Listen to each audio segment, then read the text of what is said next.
संत गोरोबा काका महाराज की जय। श्री परमहंस तेजस्वी महाराज की जय। संत चरित्र कथेमध्ये श्री संत गोरोबा काकांच्या चरित्राचा भाग पाहत असताना आपण विचार करतोय की गोरोबा काका आपल्या जीवनामध्ये मडकी घडवतायत, बाजारामध्ये विकतायत आणि आपल्या प्रपंचाचा भार उचलतायत। आपल्या हिंदू संस्कृतीमध्ये खऱ्या अर्थाने 4 आश्रम सांगितलेले आहेत। एक ब्रह्मचारी आश्रम आहे, एक गृहस्थ आश्रम आहे, तिसरा वानप्रस्थ आणि चौथा संन्यास असा आश्रम आहे। गृहस्थ आश्रम कशाला म्हणायचं किंवा ब्रह्मचारी कशाला म्हणायचं? प्रत्येक आश्रमाचा एक नियम आहे। ब्रह्मचर्या माझी घोकावी अक्षरे। वयाच्या 25 वर्षापर्यंत व्यक्तीनं ब्रह्मचर्याचं पालन करावं, आपल्या जीवनामध्ये अभ्यास करावा आणि आपल्या पायावरती उभा राहावं। 25 ते 50 वर्षामध्ये गृहस्थी जीवन जगावं, विवाह करावा, संततीला जन्म द्यावा। आपल्या हिंदू संस्कृतीमध्ये 50व्या वर्षापर्यंत गृहस्थ आश्रमाचं काटेकोरपणे पालन करावं। 50 ते 75 वर्षाचं जे वय असतं व्यक्तीचं ते वानप्रस्थाचं असतं।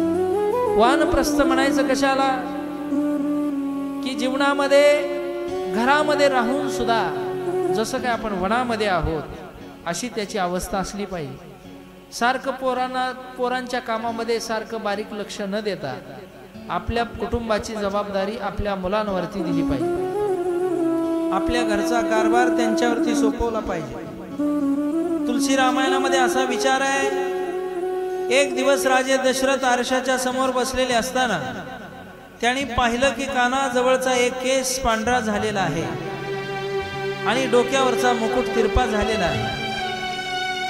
असं पाहिल्याच्या नंतर त्यांनी विचार केला की ज्यार्थी माझ्या डोक्यावरचा मुकुट तिरपा होतोय आणि माझ्या कानाजवळचा एक केस पांढरा झालेला आहे, तर आता मी नक्कीच माझा राज्य कारभार माझ्या मुलाच्या हाती दिला पाहिजे। याचा अर्थ असा आहे, माणसानं डोक्यावरची सगळी केस पांढरी झाल्यानंतर आपल्या मुलाला आपला राज्य कारभार दिला पाहिजे।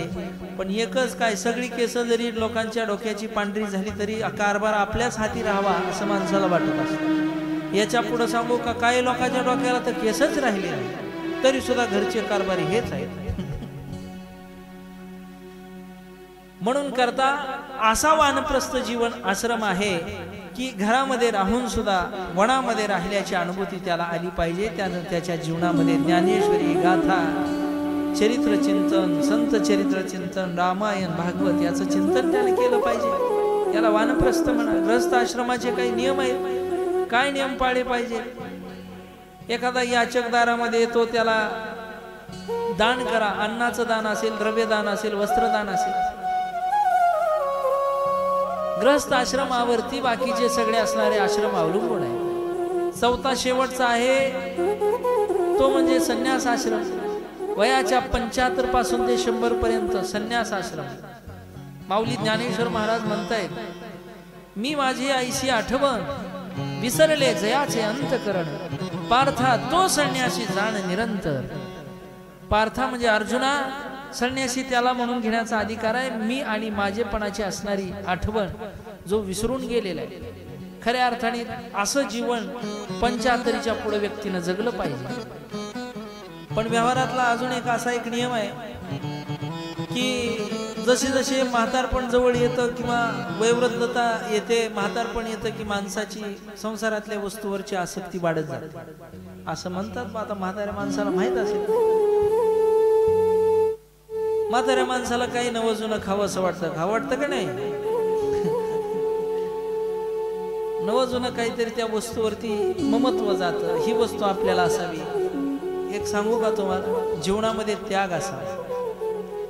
आपण ज्यांच्या मार्गदर्शनाने, आपण ज्यांच्या पावलावरती पाऊल ठेवून ज्यांच्या कृपेने जीवन जगतोय त्यांच्या जीवनातल्या वैराग्याचा विचार जर केला तर अंगावरती गुंजभर वस्त्र सुद्धा न घालण्याचं वैराग्य ज्यांनी धारण केलंय असं आपल्या जीवनामध्ये वैराग्य धारण करा। कशाचीच तमा बाळगा, कोणत्याच गोष्टीवरती आशा अपेक्षा ठेवू नका।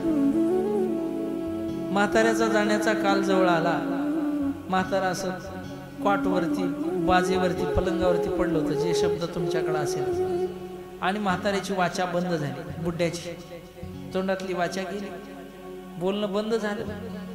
आणि तरी सुद्धा म्हाताऱ्यानं सारखं भिंतीकडे हात दाखवायचा, भिंतीकडे हात दाखवायचा, भिंतीकडे हात दाखवायचा, भिंतीकडे हात दाखवायला लागलं. वडील भिंतीकडे हात दाखवतायत, मरायचा कालावधी जवळ आलाय. 4 पोरं होती म्हाताऱ्याला. पोरांनी मीटिंग घेतली आणि विचार केला, कालपासून म्हातारं सारखं भिंतीकडे हात दाखवतंय, त्यार्थी म्हाताऱ्यानं भिंतीमध्ये काहीतरी डबुलं ठेवलेलं दिसतंय. भिंतीमध्ये काहीतरी आपल्या वडिलांनी आपल्यासाठी ठेवलेलं आहे, सांगायचं राहून गेलंय. आणि त्यांची वाचा गेलेली आहे. मग पण ते खून तरी करतायत, नाम निर्देश तरी दाखवतायत. म्हणून थोरल्या पोरानं सांगितलं, अरे काय काळजी करू नका, टाका भिंत पाडून. घराची भिंत पाडली, त्या भिंतीमध्ये काही सापडलं नाही. दुसऱ्या दिवशी म्हाताऱ्याची खाट अशी बाजूला फिरवून ठेवली होती. पुन्हा म्हाताऱ्यानं दुसऱ्या भिंतीकडे हात दाखवायला सुरुवात केली. पोरांनी विचार केला, अरे आपण कदाचित चुकीची भिंत पाडलेली, सगळ्याच भिंती पाडून टाका. घरातल्या सगळ्या भिंती पाडल्या, कोणत्याच भिंतीत काही सापडलं नाही. तरी सुद्धा म्हाताऱ्यानं बोट करायचं काही थांबवलं नाही.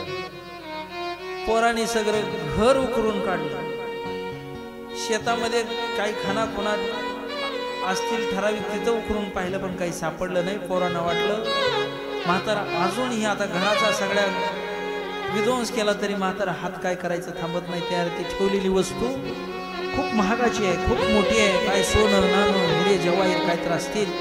म्हातारं बोललं पाहिजे गड्या, आणि ते डबुल आपल्याला मिळालं पाहिजे. पोरांनी मोठा डॉक्टर गाठला. आपल्याजवळ जालनासारखं शहर आहे, संभाजीनगर सारखं आहे, बुलढाण्यासारखं मोठ्या शहरातला, संभाजीनगरातला मोठा डॉक्टर गाठला. डॉक्टरांना सांगितलं, डॉक्टर साहेब लागतील तेवढे पैसे जाऊ द्या, पण म्हातारं 5-10 मिनिटं का होईना बोललं पाहिजे.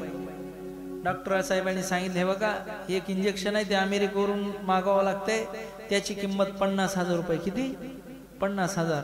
पण म्हातारं 5 मिनिटं बोलेल, पण ते इंजेक्शन दिल्यावर म्हातारीची जगायची गॅरंटी नाही बरं का. अहो मेलं तरी मरू द्या, पण 5 मिनिटं बोललं पाहिजे. म्हणजे म्हातारं मेलं तरी चालते, पण डबल आपल्याला मिळालं पाहिजे. आणि मग काय, 4 भावंडांनी 50,000 रुपये गोळा केले आणि त्या डॉक्टरच्या हातात दिले. हो तुम्हाला काय वाटतं? डॉक्टर साहेबाच्या हातात ते पैसे दिले आणि डॉक्टर साहेबांना सांगितलं, हे पहा आमचं पेशंट, काही करा पण 5 मिनिटं का होईना बोलले पाहिजे. डॉक्टर साहेबांनी ते अमेरिकेचं इंजेक्शन, भारीतलं इंजेक्शन म्हाताऱ्याला दिलं. आणि पोरं म्हणायला लागली, बाबा अहो किती खाना खुना तुमच्या, इकडं खून तिकडं खून तिकडं खून, घरात त्या सगळ्या भिंती पाडल्या, पण डबुलं कुठं काही सापडलं नाही. नेमकं कुठं डबुलं ठेवलंय, काय कोणतं धन तुम्ही पुरून ठेवलंय, कुठं ठेवलंय ते आम्हाला सांगा, नेमकं काय म्हणायचंय तुम्हाला. म्हातारं म्हणायला लागलं, अरे बाप पोरडानो कार्ट्यानो, तुम्ही माझी पोरं शोभत नाही. मी तुम्हाला 8 दिवसापासून सांगतोय की आपल्या मागच्या शेजाऱ्याने आपली पीठ चाळायची चाळणी नेलेली आहे, तेवढी घेऊन या. मरताना सुद्धा आणि एवढं म्हाताऱ्याने सांगितलं, म्हातारं पटदिशी मेलं. लोक हे 4 पोरं म्हणायला लागली, 50,000 तर गेलेच गेले, म्हातारही गेलं, पैसे गेले, डबुलं तर मिळालं नाहीच. तसं मरताना माणसाला काही अपेक्षा सुचत असतात, काही इच्छा होत असते. आता काय चाळ निवून बिघडलं होतं का म्हाताऱ्याचं? राम नाम तोंडाला आलं नाही. अंतकालेच मामेव स्मरण मुक्त्वा कलेवरम भावम याती नास्त्यत्र संशया. अंतकाळाला व्यक्तीच्या मुखामध्ये जर नाम येत असेल तर तो व्यक्ती खऱ्या अर्थाने पवित्र असतो, खऱ्या अर्थाने भगवान परमात्मा त्याला जवळ घेत असतो. पण तसं आपल्याला होत नाही. त्याच्याकरता आपल्याला सतत नाम चिंतन करणं गरजेचं आहे. मुखाच्या वाटे सतत भगवान परमात्म्याचं चिंतन गरजेचं आहे. सतत चिंतन जर आपण मुखाच्या वाटे केलं तर निश्चित रूपानं अंतकाळाला सुद्धा भगवान परमात्म्याचं नाम आपल्या मुखाला आल्याशिवाय राहत. इतना तो करना स्वामी, जब जब प्राण तन से निकले।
काका महाराज की जय। इतना तो करना स्वामी जब प्राण तन से निकले, गोविंद नाम लेकर तब प्राण तन से निकले। जीवनामध्ये अंतकाळाला भगवान परमात्म्याचं नाम मुखाला येणं अत्यंत गरजेचं आहे। जयाची आवाचे पुढा भोजे, अखंड नाम नाचतसे माझे, जे जन्मस श्री ओळगी जे एक वेळ मुखासी आवया। भगवान परमात्म्याचं नाम मुखाला येण्याकरता सतत त्याचं चिंतन आपल्या मुखामध्ये असलं पाहिजे। जागृती स्वप्नी पांडुरंग अशी अवस्था आपली झाली पाहिजे।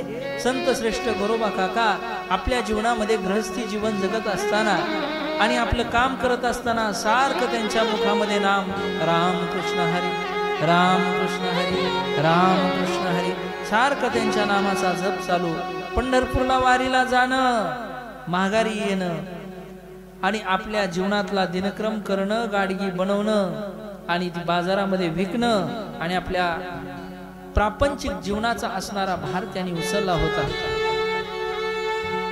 पुत्र प्राप्ती त्यांना झाली होती, घरामध्ये आनंदाचं वातावरण होतं आणि घरामध्ये आनंदाचं वातावरण असताना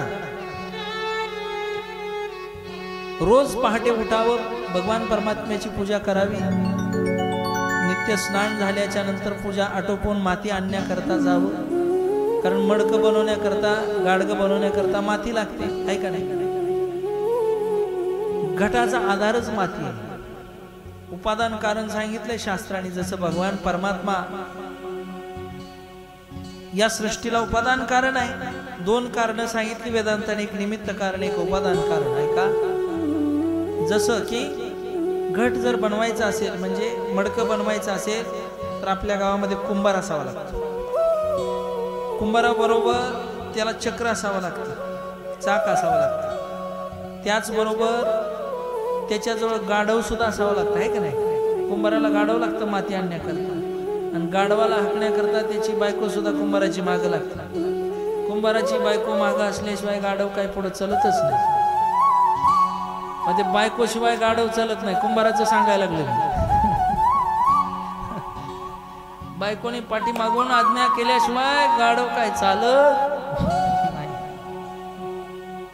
प्रापंचिक जीवनात काही थोडी संकट असतात का? पती पत्नीची भांडणं झाली आणि भांडणं झाल्यानंतर केस कोर्टात गेले. केस कोर्टात गेल्याच्या नंतर दोघांचं ते काय म्हणतात की काडीमोड असते.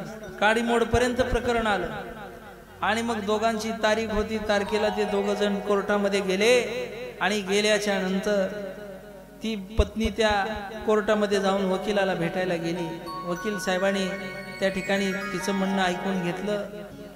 त्या ठिकाणी ती सांगायला लागली, अहो आमच्या पतीला मी बोलायला गेले, पण त्यांनी सांगितलं मला काय बोलू नको, आपलं काय जे प्रकरण कोर्टात चालू आहे तो अजिबात मला बोलू नको, काही सांगू नको, तिकडं कोण्या गाढवाला जाऊन सांगायचं ते सांग, पण मला काय सांगू नको. मग तुम्ही काय केलं? म्हणून तर तुमच्याकडे आले म्हटलं. अर्थात जीवनामध्ये, प्रापंचिक जीवनात अनंत अडचणी आहेत आणि त्या अडचणीतून मात करत असताना पती पत्नी ही दोन त्या असणाऱ्या गाडीची चाकं असतात. त्या दोन गाडीच्या चाकाशिवाय गाडी पुढे चालत नाही. संत श्रेष्ठ गोरोबा काका पहाटे उठत होते, सकाळी स्नान पूजा अर्चा करून माती आणायची गाडबावरती आणि त्या चक्रावरती असणारं गाडगे मडके बनवायचे. हा त्यांचा नित्यक्रम. जसं मातीशिवाय घट बनत नाही, माती जर काढून घेतली तर घट राहील का? एखादा म्हटला आमच्या गावात कुंभार नाही तर बाहेर गावावरून आणता येईल. एखादा म्हटला की आमच्याकडे चक्र नाही तर बनवून घेता येईल. पण एखादा म्हटला आम्ही माती देणार नाही, मातीच्या शिवाय घट बनवा, मातीशिवाय गाडगं बनवा, तर त्याच्यामध्ये पाणी गार पडेल का? पडणार नाही. मातीशिवाय गाडगं बनणारच नाही. माती जसं घटाचं उपादान कारण आहे, तसं या सृष्टीला भगवान परमात्मा उपादान कारण आहे. भगवान परमात्म्याशिवाय या सृष्टीमध्ये काही नाही, या चराचरामध्ये त्याचा वास आहे. असा भगवान परमात्मा सगळ्या सृष्टीला उपादान कारण आहे. शास्त्र म्हणे ते सांडावे, वरी राज्य ही तृण मानावे, घे म्हणितल्या न म्हणावे विषय ही विरो. खऱ्या अर्थाने शास्त्र जे सांगते त्याचा अनुकरण अवलंब आपण केला पाहिजे. आणि शास्त्र असं सांगते की भगवान परमात्मा उपादान कारणच आहे. ही सृष्टी ब्रह्मचैतन्याच्या अधिष्ठानावरती अध्यस्त असणारे हे जगत आहे. पण आपल्याला मायेनं ग्रासल्यामुळे हे जगत खरं वाटतंय. जसं की दोरीकडे पाहिल्यानंतर सर्पाची प्रचिती येते. असते दोरी पण भासतो सर्प. दोरी म्हणतात ना, इकडं काय म्हणतात? दोरीच म्हणतात का? रज्जू. दोरीकडे पाहिल्यावर जसा सर्प भासतो, तसं ब्रह्मचैतन्याचं अधिष्ठान आहे, त्याच्यावरती आपल्याला हे जगत भासतंय. तसं संतीला सुद्धा आता प्रापंचिक जीवनामध्ये, गोरोबा काकांच्या पत्नीला प्रापंचिक जीवनामध्ये आनंद वाटू लागला. परिपूर्णतेकडे प्रपंच चालला, पुत्राची प्राप्ती झाली, आनंद वाटायला लागला. आणि सकाळी सकाळी गोरोबा काकाने माती आणली आणि गोरोबा काकाने चिखल तोडवायला सुरुवात केली. पण गोरोबा काकांचं लक्ष भजनाकडे होतं. महाराज गोरोबा काका भजन करायला लागले. संती त्या ठिकाणी गोरोबा काकांना म्हणते, अहो सकाळी सकाळी तुम्ही चालू केलं का? सकाळी सकाळी तुम्ही चालू केलं भजनाला. आता गोरोबा काकांच्या भजनामध्ये आपण 2 मिनिटं नाचायचं बरं का, जास्त नाही, 2 मिनिटं नाचायचं. हा, गोरोबा काकांचं भजन. विठ्ठल विठ्ठला विठ्ठल विठ्ठला विठ्ठल विठ्ठला विठ्ठल विठ्ठला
विठ्ठला विठ्ठल विठ्ठला पांडुरंगा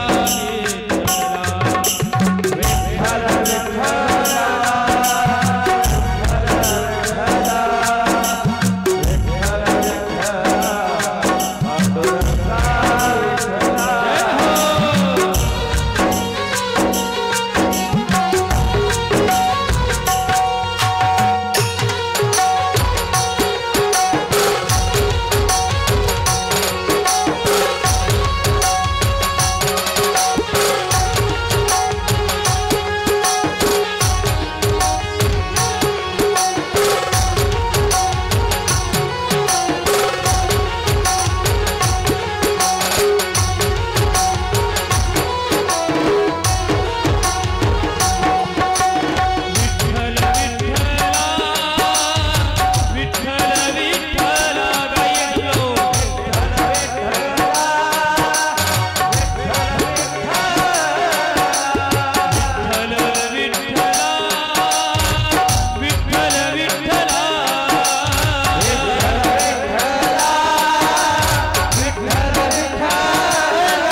महाराज की जय. बसा खाली बसा. वा वा वा वा वा. गोरोबा काकांचं भजन चालू आहे. विठ्ठल विठ्ठला पांडुरंगा विठ्ठला विठ्ठला विठ्ठल विठ्ठला माय बापा विठ्ठला. संत गोरोबा काका भजनामध्ये दंग झालेत. पायाने माती तुडवतायत, चिखल तुडवतायत आणि त्यांची पत्नी संती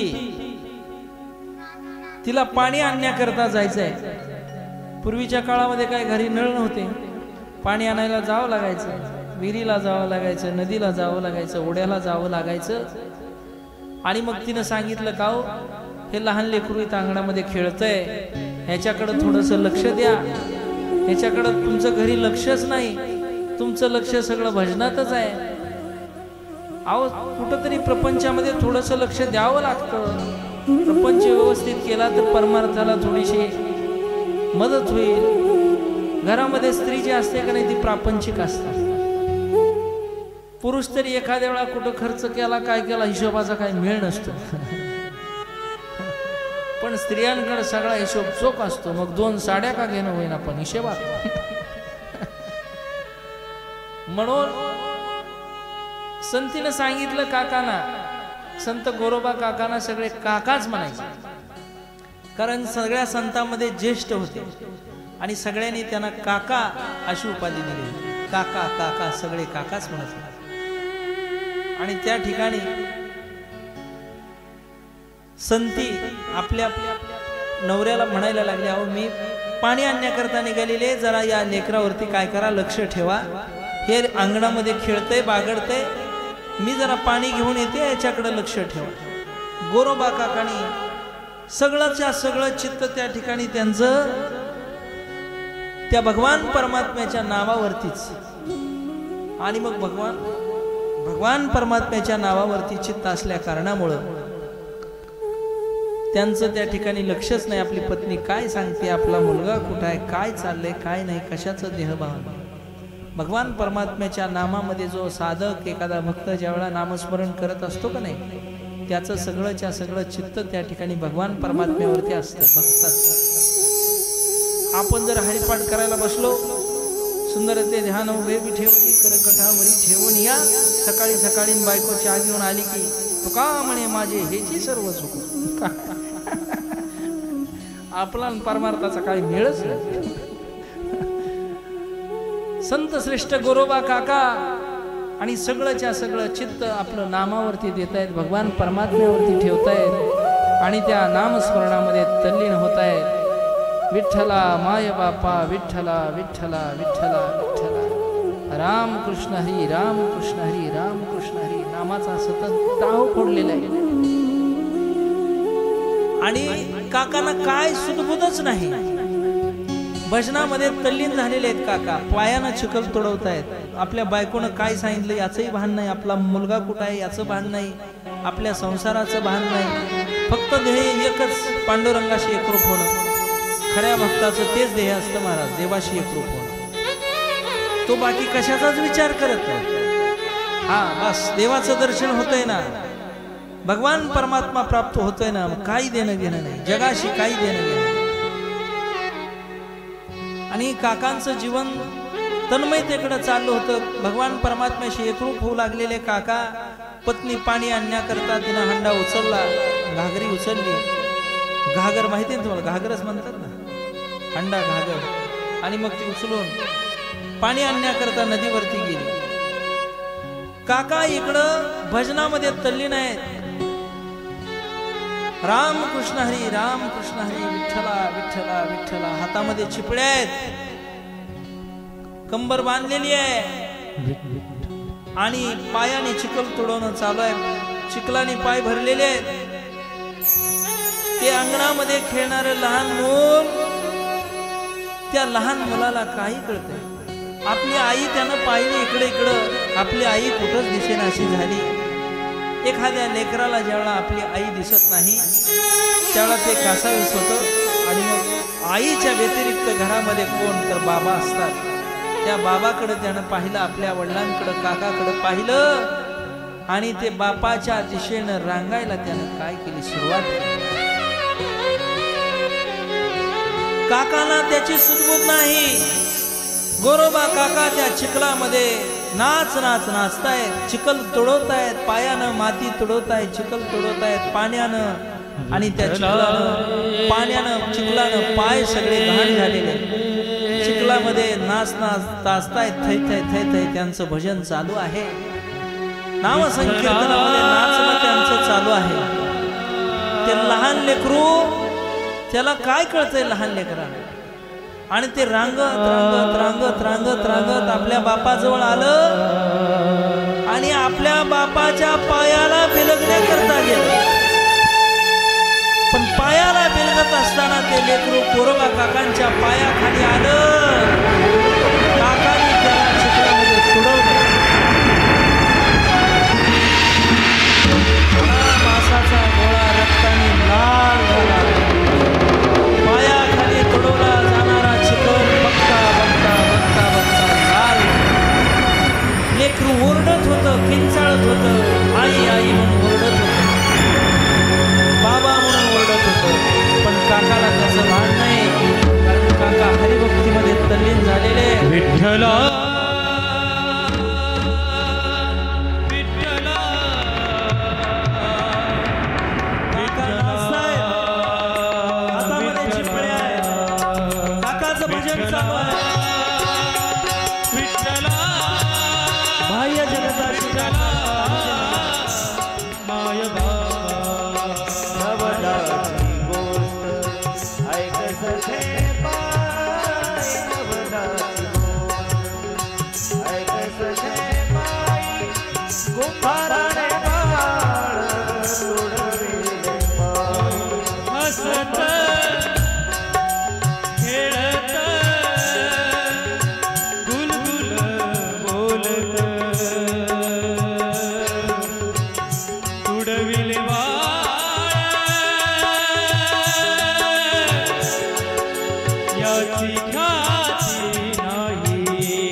दिसतच नाही.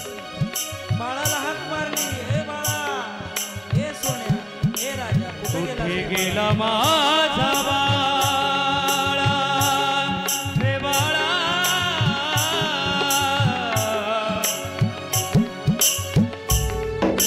हे बाळा बाळा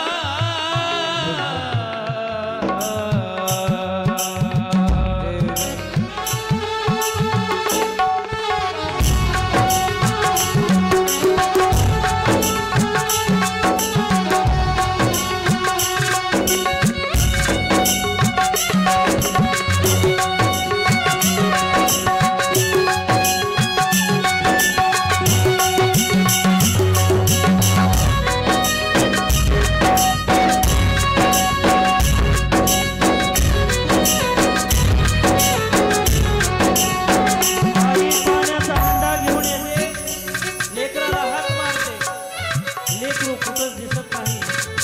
अनेक हाका मारून सुद्धा लेकरू ज्यावेळेला दिसत नाही, त्यावेळेला ती चिखलामध्ये नाचणाऱ्या आपल्या पतीकडे जाते. गोरोबा काका पांडुरंगाच्या भजनामध्ये नाचतायत. ती आपल्या पतीच्या जवळ जाते आणि आपल्या पतीला विचारते, आपलं लेकरू कुठं आहे? पाहिलं का तुम्ही? मला दिसत नाही. काकांचं आपल्या पत्नीकडेही लक्ष नाही. कोण बोलतंय, काय बोलतंय, कसलाच विचार काकांच्या मनी झाले नाही. त्यावेळेला तिचं लक्ष काकांच्या पायामध्ये असणाऱ्या चिखलाकडे गेलं. चिखल लालबुंद झालेला दिसला आणि माणसाचा गोळा तिला त्या चिखलामध्ये दिसला. चिखल सगळा लालबुंद झालेला ज्यावेळेला त्या काकांच्या असणाऱ्या पत्नीनं पाहिलं, त्यावेळेला अत्यंत दुःखाने उद्विग्न झाली, दुःख करू लागली. माय बापा रे आदरणीय कृष्णा महाराज शास्त्री आदरणीय राम महाराज पाटील यांनी वर यायचंय. विठ्ठला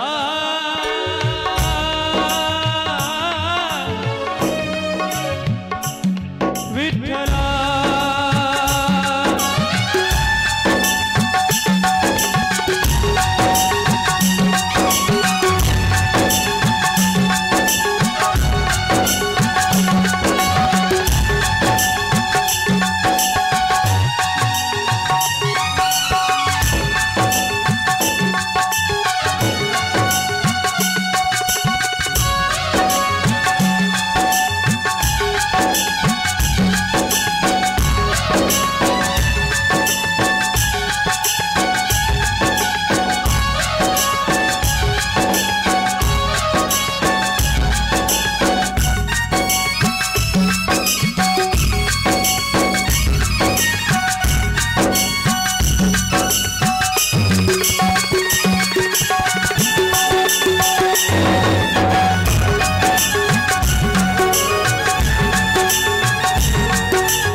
नवलाची गोष्ट ऐक सखे बाई कुंभारा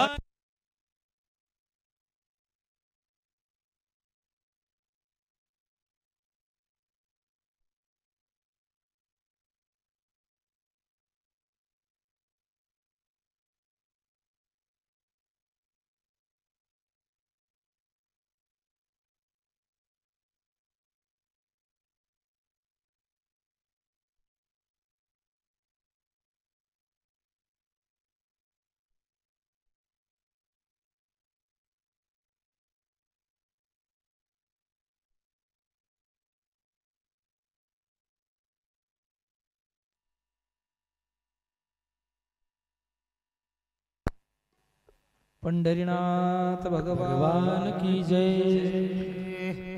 आज या ठिकाणी श्री संत चरित्र कथेमध्ये भेट देण्याकरता आपल्या भागातले भागवताचार्य महाराष्ट्रामध्ये ज्यांची ख्याती आहे, वृंदावनामध्ये ज्यांनी राहून, ऋषिकेशमध्ये राहून ज्यांनी श्रीमद भागवताचा अभ्यास अध्ययन ज्यांनी पूर्ण केलेला आहे, असे आमचे परममित्र हरिभक्ती पारायण कृष्णाजी महाराज या ठिकाणी उपस्थित आहेत. महाराजांसाठी एकदा जोरदार टाळ्या झाल्या. श्री संत हैनाजी महाराज, हैनाही महाराजांच्या आणि वंश परंपरेमध्ये सेवा करणारे आमचे मित्र हरिभक्ती पारायण कृष्णाजी महाराज वेळात वेळ काढून या ठिकाणी आले. त्यांच्या बरोबर हरिभक्ती पारायण राम महाराज या ठिकाणी उपस्थित झाले. महाराजांसाठी सुद्धा एकदा जोरदार टाळ्या झाल्या पाहिजे. संत महंत मंडळी या ठिकाणी उपस्थित झाली. संत चरित्राची गोडी, संत चरित्र आपल्या जीवनामध्ये महत्वाचं आहे. तेही प्राणा परवते, आवडती मज निरुते, जे भक्त चरित्रार्थे प्रशंसिती. भगवान ज्ञानेश्वर माऊली असं म्हणतायत की जे भक्त माझ्या भक्ताचा त्या ठिकाणी उच्चार करतात, त्यांच्या गुणांचं गायन करतात, त्यांच्या चरित्राचा उच्चार करतात, ते चरित्र इतरांपर्यंत पोहोचवतात, खऱ्या अर्थाने ते मला प्रिय आहेत. म्हणजे भगवान परमात्म्याला ते प्रिय आहेत म्हणून करतात. आपण रामायण भागवत सगळ्या कथा ऐकत आलेलो आहे. काहीतरी नावे म्हणून या संस्थांचे असणारे अध्यक्ष हरिभक्ती पारायण लक्ष्मणजी गारोळे, त्याचबरोबर आमचे मार्गदर्शक प्रकाशजी महाराज मगर, या सर्व भाविक भक्त मंडळींनी आम्हाला विनंती केली की महाराज संत चरित्र या ठिकाणी व्हावं, आणि म्हणून करता एक 7 दिवसामध्ये 7 संतांच्या चरित्राचा विचार करण्याचं या ठिकाणी ठरवलं. आणि आपण सगळे श्रोते मंडळी तितकेच महत्वाचे आहात का, तर अहो चंद्रकांत तू द्रवता की होय, तरी ते हातवटी चंद्र की आहे, म्हणून वक्ता तो वक्ताची नव्हे श्रोते नव्हे. श्रोत्याशिवाय वक्त्यालाही काही किंमत नाही. आपणही तितकेच महत्वाचे आहात. संत गोरोबा काकांच्या जीवनामध्ये अत्यंत दुःखद प्रसंग घडतोय. गोरोबा काकांच्या पायाखाली आणि त्यांचं स्वतः जन्माला घातलेलं लेकरू पायाखाली तुडवल्या जाते. पायाखाली गोरोबा काका ज्यावेळेला मुलाला तुडवत आहेत त्यांना भान राहत नाही. संत